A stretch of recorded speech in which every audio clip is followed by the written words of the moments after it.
आज का जो विषय है वो है पौधों में जनन। पौधों में जनन की अगर हम बात कर रहे हैं तो पौधों में जनन मुख्य रूप से दो प्रकार का होता है। पहला होता है अलैंगिक जनन, दूसरा होता है लैंगिक जनन। अलैंगिक जनन किसे कहते हैं? जिसमें नर और मादा जननांग पार्टिसिपेट नहीं करते, मतलब नर जननांग और मादा जननांग अगर भागीदार नहीं हो रहे हैं, उनका उपयोग नहीं हो रहा है, तो इसका मतलब वो अलैंगिक जनन है। आइए देखते हैं सबसे पहले जनन की अगर बात करें तो सबसे पहली विधि जो है वो है अलैंगिक जनन की। उसका नाम है मुकुलन। क्या नाम है? मुकुलन मुख्य रूप से ईस्ट में होता है और ईस्ट जो होता है वो एक कोशिकीय जीव है। ठीक है, ईस्ट क्या है? एक कोशिकीय। इसमें क्या होता है कि ईस्ट की एक कोशिका होती है, उसमें बीच में केंद्रक है और ये पहले केंद्रक यानी पहले जो है इसका न्यूक्लियस दो पार्ट में बंटना शुरू होता है।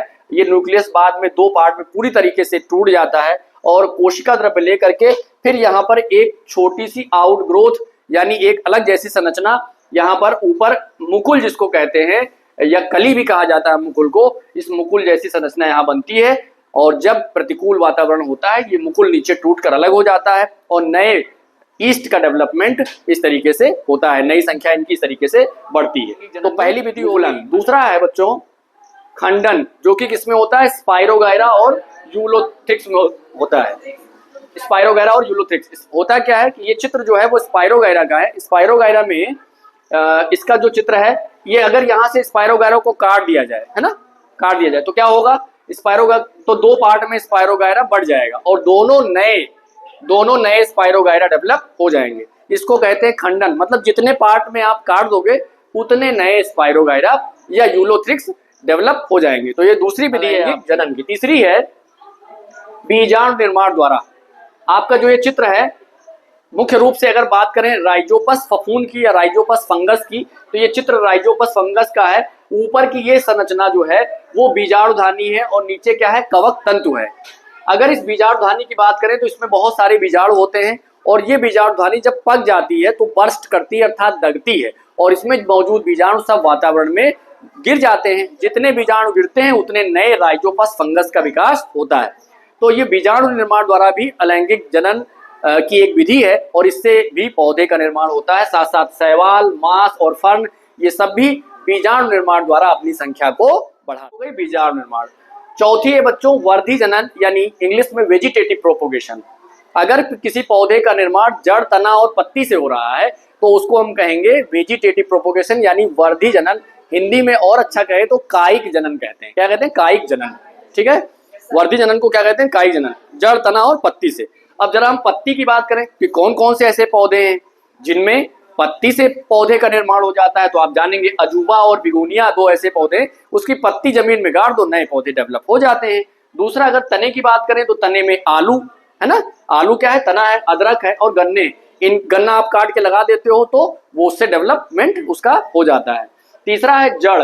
जड़ में कौन कौन से हैं भाई? हमने कहा ना जड़, तना, पत्ती से पौधे का निर्माण हो जाता है। तो जड़ की बात करेंगे तो सब आएगा शकरकंद, डहेलिया और सतावर।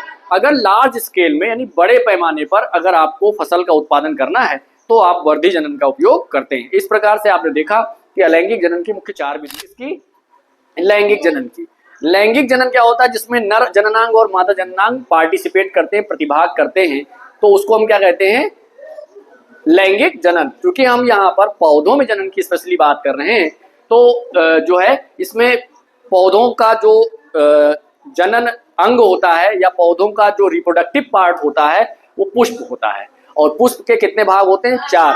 पहला भाग बच्चों उसका है बाह्य दल, दूसरा दल, तीसरा पुंकेसर और चौथा भाग स्त्री केसर। पुंकेसर की अगर हम बात कर रहे हैं तो इसको नर जननांग कहते हैं और स्त्री केसर की बात करें तो ये हमारा नर जननांग है। अब पुष्प की हमने जब बात किया तो पुष्प मुख्य रूप से चार भाग हैं। सपोज करिए मेरे हाथ में गुड़हल का फूल है, पुष्प है, तो उसमें नीचे की तरफ से जो हरे कलर की पत्तियां पौधों को पुष्प को सपोर्ट करने का काम करती हैं, उसको संगठित बांधे रखती हैं। जो नीचे हरे कलर की पत्तियां होती हैं पुष्प में उसको क्या कहते हैं? वाहिदल कहते हैं। उसका काम, वो हरे रंग की होती है और उसका काम होता है पुष्प को सपोर्ट करना। ठीक है, उसके ऊपर रंगीन भाग जो होता है जो पुष्प को, जो कीट पतंगों को आकर्षित करने का काम करता है, रंगीन होता है, लाल हो सकता है, पीला हो सकता है, सफेद हो सकता है, किसी रंग का हो सकता है, उसको दल कहते हैं। क्या कहते हैं उसको? ये कीट पतंगों को आकर्षित करता है। तीसरा भाग है पुंकेसर जिसको नर जननांग कहते हैं और ये नर जननांग की अगर हम बात करें स्पेशली तो ये नर जननांग जो पुंकेसर है ये है, और इसमें क्या होता है, दो पार्ट से मिलकर बना होता है। नीचे टेल होती है और ऊपर का भाग पराग कोश कहलाता है। क्या कहलाता है? पराग कोश। और इस पराग कोश में क्या भरे होते हैं? परागकण भरे होते हैं। अब ये तो हो गई। तीसरा और चौथा भाग इसका है बच्चों स्त्री केसर। स्त्री केसर का ये डायग्राम बना हुआ है, यहाँ स्त्री केसर है। स्त्री केसर मुख्य रूप से 3 भाग से मिलकर बना होता है। सबसे ऊपर का ये सुराही जैसा होता है, इसका सबसे ऊपर का भाग वर्तिकाग्र होता है, दूसरा भाग वर्तिका, और तीसरा भाग ये इतना पूरा अंडाशय होता है। इसको क्या कहते हैं? अंडाशय। और इसी में अंडाणु यहाँ पर पाए जाते हैं। तो ये हो गया स्त्री केसर का भाग। अब हम बात करेंगे, आपने पढ़ लिया 4 भाग होते हैं पुष्प के। अब उसके बारे में बात आती है परागण की। परागण क्या होता है कि ये देखिए नर भाग है, ये आपका पुष्प का नर भाग है जिसको पुंकेसर कहते हैं, और ये भाग है स्त्री केसर जिसको मादा भाग कहते हैं, है ना। मादा जननांग पुष्प का स्त्री केसर है और नर जननांग क्या है? पुंकेसर है।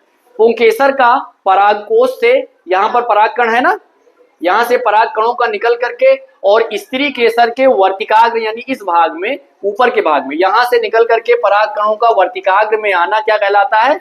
परागण, पॉलिनेशन कहलाता है।